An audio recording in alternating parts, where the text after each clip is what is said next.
What's up, everyone? Nittany Lion Roar here. Uh-uh. Nope. This ain't happening. You guys, you don't have to worry. Round four of the costume chamber is not going to include Finley, Gravemaker, Jabberwock, Killhair, Master Lepus, and Poseidon. It just isn't. And I don't think we need to get too worked up about it because maybe Small Giant Games doesn't know it tonight, but they're not doing this. And thank goodness it's only in beta because I think a lot of people are going to have a lot to say about this. But they can't do this. And the reason that Small Giant Games can't do this is because it would signal the end of Empires and Puzzles. This would feel like a last desperate attempt to get more pennies out of people who have seemingly unending amounts of money to spend and don't care to gamble it all away, which is such a small percent of the player base. So this is not happening. Now, Mr. Spock made a really good video, which if you haven't seen it, go check it out. On this particular topic, he dives into some of the individual heroes and why this is a bad decision on that level. I'm not going to repeat it because he did a great job with it, so make sure to check that out. But also, I don't think this is happening, so I don't think I need to spend a lot of time on it. I mean, just looking at the list of names here, Finley, Gravemaker, Jabberwock, Killhair, like these are some of the best heroes in the game. You know, at a time when they are nerfing some other heroes, it seems strange to me that they would even think to test out better versions of heroes that are already some of the best in the game. This doesn't make sense. So this isn't happening. It would end Empires and Puzzles. Plus, a lot of people have already been pretty vocal about it. I mean, if you just scroll down in this particular thread here on the forum, you'll see that moderators and lots of players are voicing their concern about it, which I totally agree with. So here's why I have hope. Small Giant Games actually listens to us. Um, they are a company who has all along so far. I know that, um, you know, they have this parent company, Zynga, who sometimes pulls the strings, but Small Giant Games seems to get their way when they want to.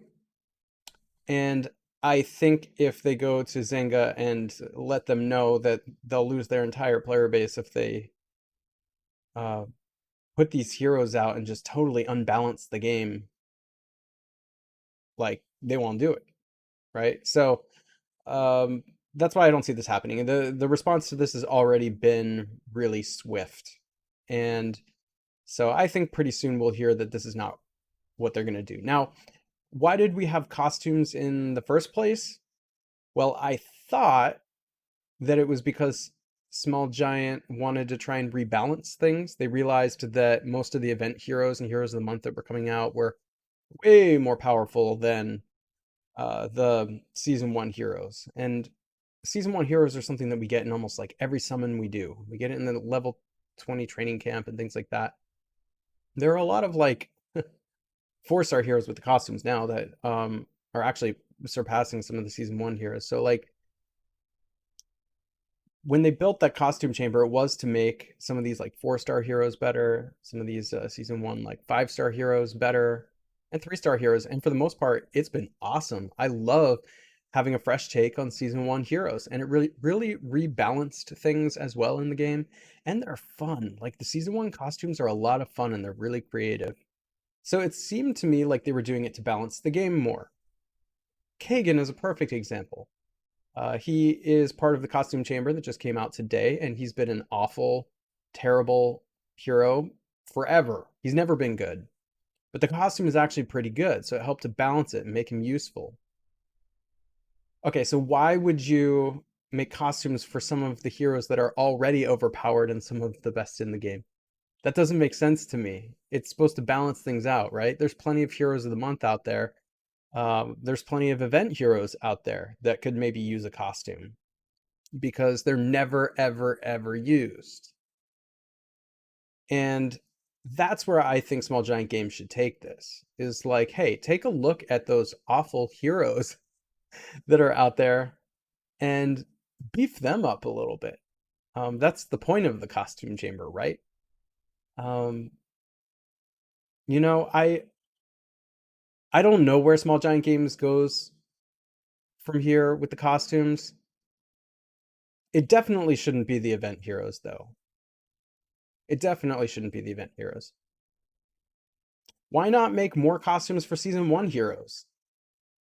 So you can like mix and match them. Like, why not have three versions of Quintus?